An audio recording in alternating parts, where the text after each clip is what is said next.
We are gathered here to fill you with fear and give you a treat for your ears as we invade your mind with our scary rhymes and some tales that can be gory. As you bear witness and sit here and listen to our poetic horror stories.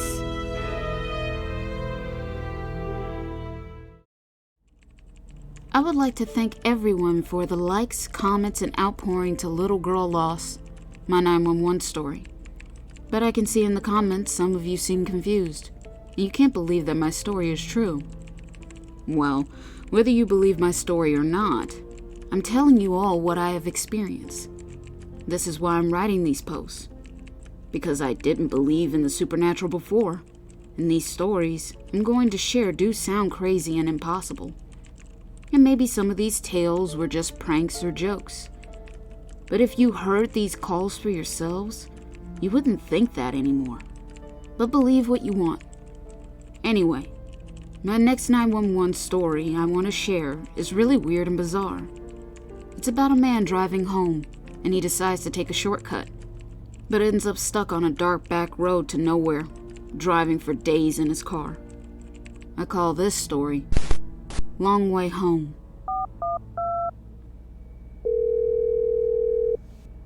"911, what's your emergency?" Oh, thank God. Someone I can talk to. My name is Brian, and I've been driving for a long time on this never-ending road. And it seems I took a wrong turn. Now I'm lost, and this road is taking me far away from home. Can you please help me? Okay, what's your name? Do you need roadside assistance? Can you see any houses, stores, or gas stations in the distance? My name is Brian, and no, I don't see any nearby towns, and this road is completely dark, desolate, and it seems to go on for miles. Do you have navigation that can show you a map? Maybe it can pinpoint where you are at. Electronics don't seem to work well out here. That's why I was happy when I heard your voice on my phone. It was like music to my ears. I pray I don't lose you, because I don't know when I will find another signal. Can you identify any landmarks? Something that can help to figure out where you are? No, there's no lights on this road. It feels like I'm the last person on Earth, like I'm the last soul.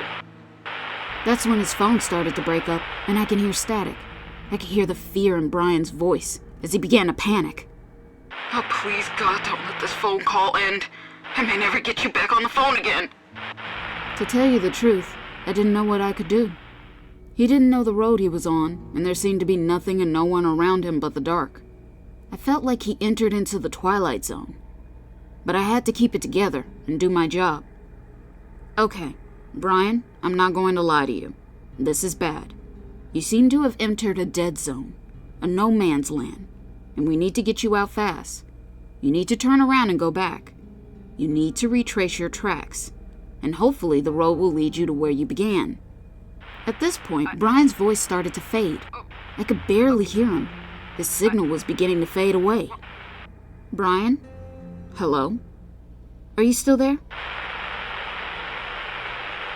There was no answer. I was feeling scared. It gave me the feeling of dread and fear, because he didn't answer. I heard nothing. He was no longer there.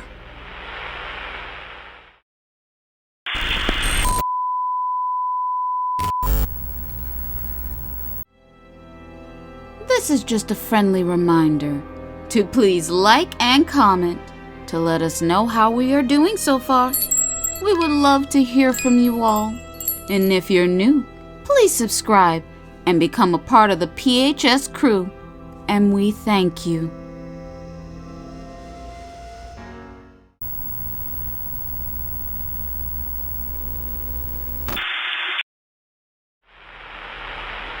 Suddenly, I heard. Yes, I'm here. He was back on the phone again. Oh, good. I thought I lost you completely. Are you okay? Yeah, I'm okay. I got really nervous there myself when the signal started to fade. But I did what you said, and I turned around. And I guess that the signal was found. I'm good for now. But my gas is running low, and I don't know how far I need to go. like I told you before, I was driving for a long time before I got you on the line. Well, for now, just drive.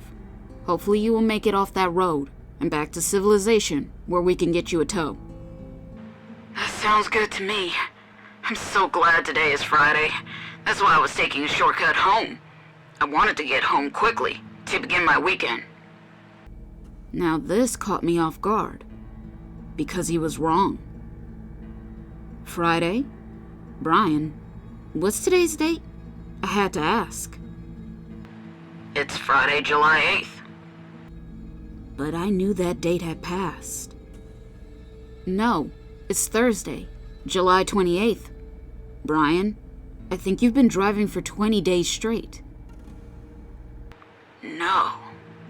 How can that be? That makes no sense to me. I thought, yeah, it didn't make sense to me either. Then it hit me. Are you Brian Tinsley? I said. Yes, that's my name. I was stunned into disbelief. I didn't know what to think.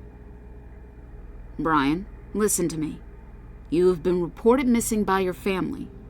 They reported that you left work late Friday night, July 8th, and they have been searching for you up until this very date. He didn't know what to say. I'm confused. Then where the hell am I? Am I dead? Or am I alive? I didn't know how to answer his question, so we both just got quiet, just for a little while. Then I started to hear beeping. It was Brian's gas light coming on, giving him a warning. I heard Brian starting to laugh, as he said he's out of gas. I guess I was never meant to get out of here. I'm starting to believe something wanted me to disappear. Can you please do me a favor and give a message to my family? Let them know I love them, and one day I will find my way back home, and never forget me. And with that, Brian was gone, and he didn't call back to 911 anymore. Update. The police found Brian's car on the shoulder of the highway close to his home, and the car was out of gas, just like he said. There was no trace and no sign of Brian at all. They didn't know if he was kidnapped or if he left town on his own. This is a very strange case, a true mystery, one that I believe will never be solved. This is the end of my post. I hope you enjoyed my story. If so, please like and leave me a comment below. I would appreciate the support. Until next time, thank you for listening.